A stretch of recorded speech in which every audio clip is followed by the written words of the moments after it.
السلام علیکم اسٹوڈینٹس. آج ہم کرنا چاہ رہے ہیں 5ویں چیپٹر کا لاسٹ لیکچر، جس کے اندر آج ہم دیکھیں گے. ہم نے سائبر سیکورٹی کو سٹارٹ کیا ہوا تھا پچھلے لیکچر میں، 5ویں لیکچر کی فرسٹ پارٹ میں. آج ہم دیکھیں گے اس کا second part.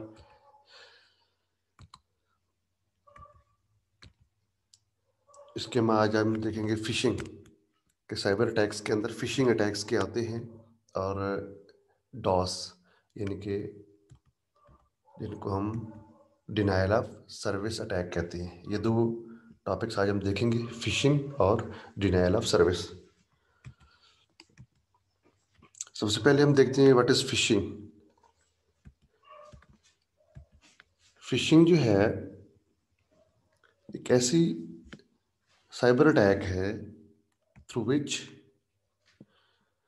fraudulent attempts by the sending emails to obtain sensitive information such as usernames, passwords, and credit cards details.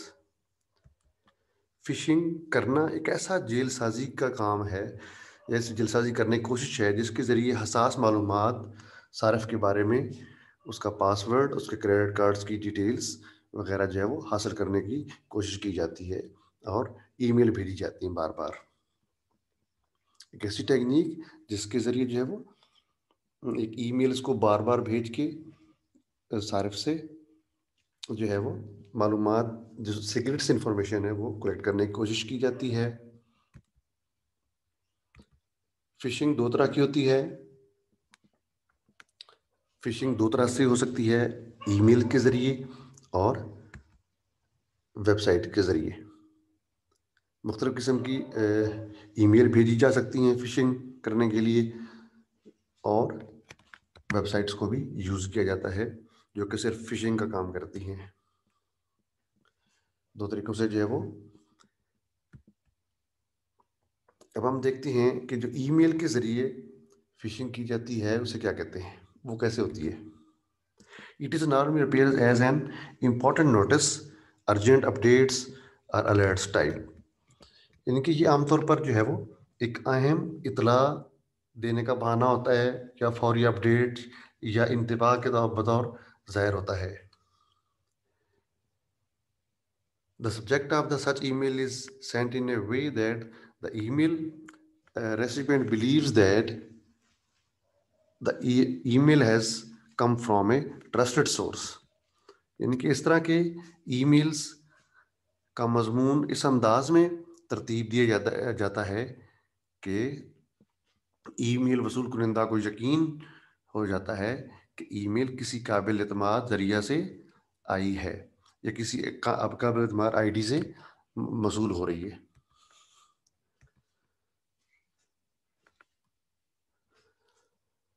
اس کے اگر ہم ایگزامپلس دیکھیں کہ کیسے کیسے ای میلز آتی ہیں ایک قابل اعتماد،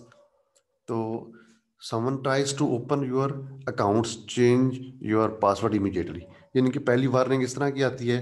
کہ جی ہاں جی، کسی نے آپ کا جو ہے نا وہ اکاؤنٹ کھولنے کی کوشش کی ہے، لہٰذا آپ جلدی سے جو ہے وہ پاسورڈ کو چینج کر لیں، تبدیل کر لیں. دوسرے کس قسم کی اس کی ایگزامپل لے سکتے ہیں کہ آفیشیل ڈیٹا بریچ نوٹیفیکیشن، کہ جی آپ کا جو وہ ڈیٹا ہے، سرکاری ڈیٹا ہے یا جو آپ کا آفیشیل ڈیٹا ہے، اس کی خلاف ورزی کی اطلاع کہ آپ نے یہ خلاف ورزی کی ہے، لہٰذا آپ یہ ڈیٹا ہمیں سیکرٹس ڈیٹا ہمیں پرووائڈ کریں. تیسرا، packets delivery at your homes address, کہ ہم جو ہے وہ آپ کو اپنے گھر پہ جو ہے نا وہ گھر کے پتے پر پیکٹ کی فراہمی جو ہے نا وہ کر دیں گے، یا جو ہے نا وہ وصول ہو رہی ہے آپ کے گھر پہ. Fourth, I T reminder, I T department کی طرف سے کوئی ریمائنڈر آ جاتا ہے کہ your password expires in the less than 24 hours، کہ آپ کا جو وہ پاسورڈ ہے وہ 24 گھنٹے میں بے اختیار ہو جائے گا یا ختم ہو جائے گا، لہٰذا آپ جلدی سے اس کو چینج کر دیں. اس کی چوتھی آپشن کہ change of the password required immediately, جلدی سے اپنا پاسورڈ چینج کر لیں. یا ریوائز ویکیشن اینڈ سک ٹائم پالیسی، اس طرح کی نظر ثانی شدہ تعطیلات اور بیمار وقت کی پالیسی وغیرہ کے الرٹس آتے رہتے ہیں گائے بگائے دھوکہ دینے کے لیے. اس کی چھٹی ایگزامپل ہم یہ دے سکتے ہیں کہ ای میل اکاؤنٹس اپڈیٹس، کہ آپ کی ای میل جو ہے نا اکاؤنٹس کی تازہ ترین معلومات ہمیں اپڈیٹ دیں. It sometimes contains messages that sound attractive rather than threatening. کبھی کبھی ایسا بھی ہوتا ہے کہ ایسے ایسے ای میل وصول ہوتے ہیں جن کے ذریعے جو ہے نا وہ ہم یہ سمجھتے ہیں کہ ہم نے کوئی گفٹ جیتا ہے یا جو ہے وہ کوئی گفٹ ہیمپر یا اس طرح کی کچھ بگ پرائز جو ہم نے وہ جیتا ہے اور بڑا انٹرسٹنگ اور دلکش قسم کے جو ہے نا وہ پیغامات ملتے ہیں بجائے اس کے کوئی دھمکی ہو. یعنی کہ اس میں بعض اوقات ایسے پیغامات ہوتے ہیں جو دھمکی دینے کی بجائے پرکشی لگتی ہیں جیسا وصول کنندگان کو انعام یا انعام کا وعدہ کرنا. Third, it normally use forged sender address. یہ عام طور بھیجنے والے کا جیلی پتہ استعمال کرتے ہیں, یعنی کہ لگتا ہے ایسے جیسے ایک اصل پتہ ہوتا ہے لیکن ایکچوئل وہ ایڈریس نہیں ہوتا, جیسے admin@facebook.com یا یہ info@gmail.com. تو یہ ایک ایسے ایڈریسز ہیں جن کو دھوکہ کہا جاتے ہیں کہ یار یہ اوریجنل یا جو آپ کی ورک پلیس ہے کہ principal@yourSchool.edu.pk, تو ایک ایسی ہیں جو آپ کے ورکنگ سے ریلیٹڈ ہوتے ہیں اور آپ کا انٹرسٹ ان کے پاس پہلے سے پڑا ہوتا ہے. اور ان email there can be some links that has no relation with your school. حالانکہ ان کا تعلق آپ کے اسکول سے نہیں بھی ہوتا لیکن پھر بھی جو ہے نا وہ لنکس آپ کا وہ جو ہے نا وہ ہوتا ہے. بس ہمیں اس کا کیا کرنا ہوتا ہے کہ ہم نے اس کا URL دیکھنا ہوتا ہے کہ جب بھی اس طرح کوئی ای میل ریسیو ہو تو آپ اس کا جو URL ہے جس کو ہم یونیفارم ریسورس لوکیٹر کہتے ہیں, جو اپیئرنگ ان دا براؤزرز بار, اس کو ہمیں غور سے دیکھنا چاہیے کہ کیا وہ اوریجنل ویب سائٹ سے آ رہا ہے یا اوریجنل ڈومین سے آ رہا ہے. ادروائز ہم اس کو جو ہے وہ اگنور کر دیں گے, ریجیکٹ کر دیں گے. لہٰذا آن لائن فارم بھرتے وقت, کوئی بھی اس طرح کا کام کرتے وقت ہم براؤزر کے ایڈریس بار میں جا کے جو ہے نا وہ URL چیک کریں گے کہ کیا جو ریسورس لوکیٹر ہے وہ اوریجنل ہے, جینون ڈومین سے آ رہا ہے, جسٹ لائک دس کہ google.com سے آ رہا ہے یا کسی اور سے تو نہیں آ رہا کہیں سے.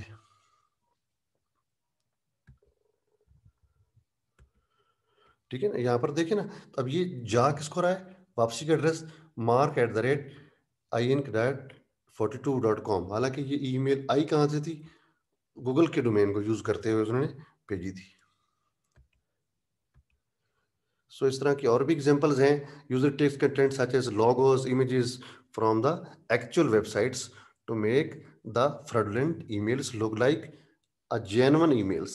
یعنی کہ اس کی ایک اور ایگزامپل یہ بھی ہو سکتی ہے کہ دھوکہ دینے کے لیے ای میلز کو حقیقی روپ دینے کے لیے عام طور پر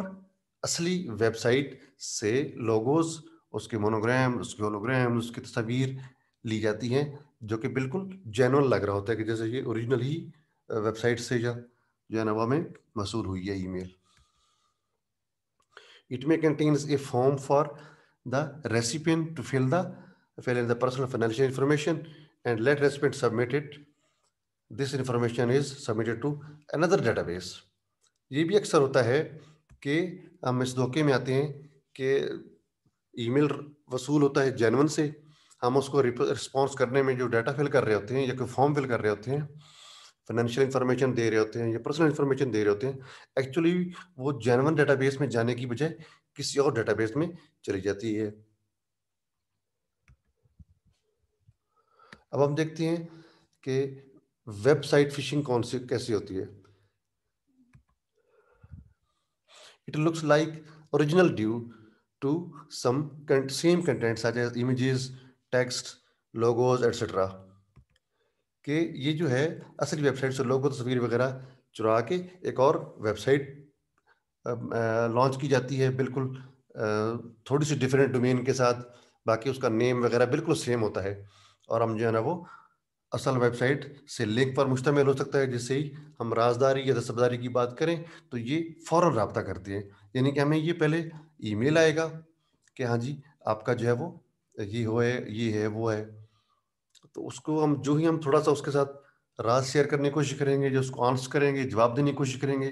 یا اس اعتراض لگانے کی کوشش کریں گے, تو وہ ہم سے فوراً نیکسٹ ای میل آ جائے گی کہ ہاں جی آپ یہ کر دیں, نیکسٹ اسٹیپ یہ کریں, وہ اسٹیپ کریں, اور اس طریقے سے وہ ٹریپ کرنے کی کوشش کرتے ہیں. تیسرا, اٹ میں use similar names as that of the actual website, کہ اصل ویب سائٹ کا نام بھی یہ استعمال کر سکتے ہیں,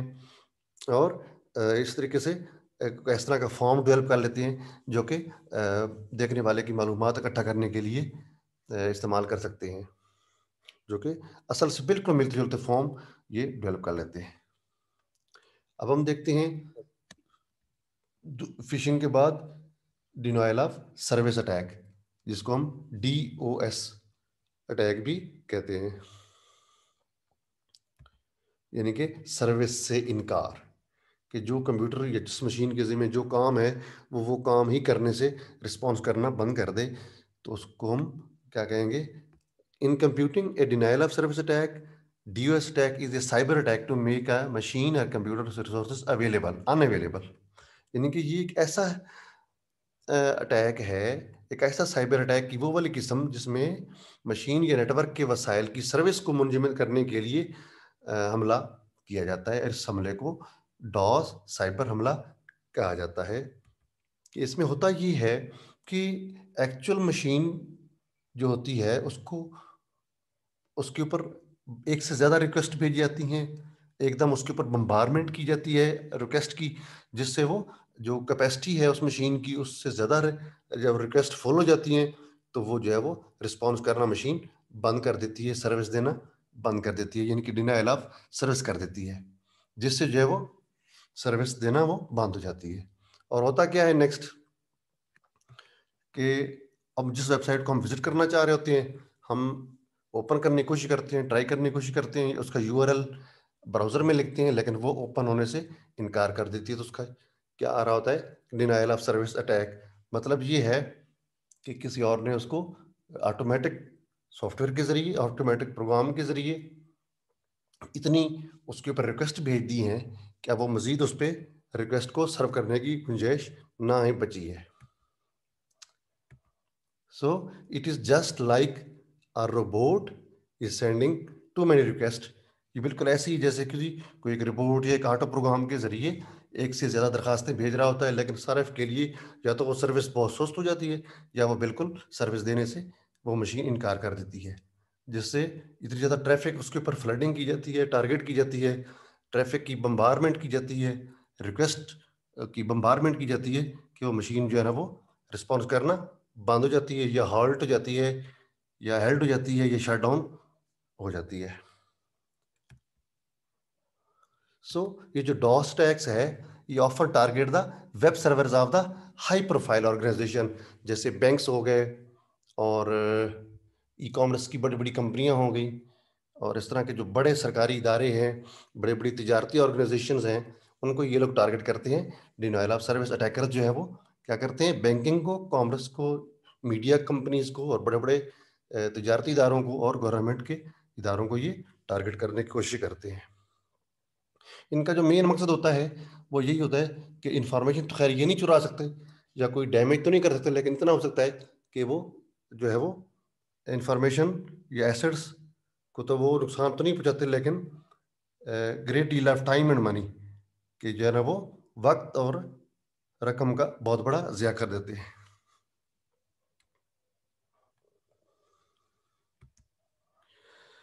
بہت زیادہ وقت اور رقم خرچ ہو سکتی ہے۔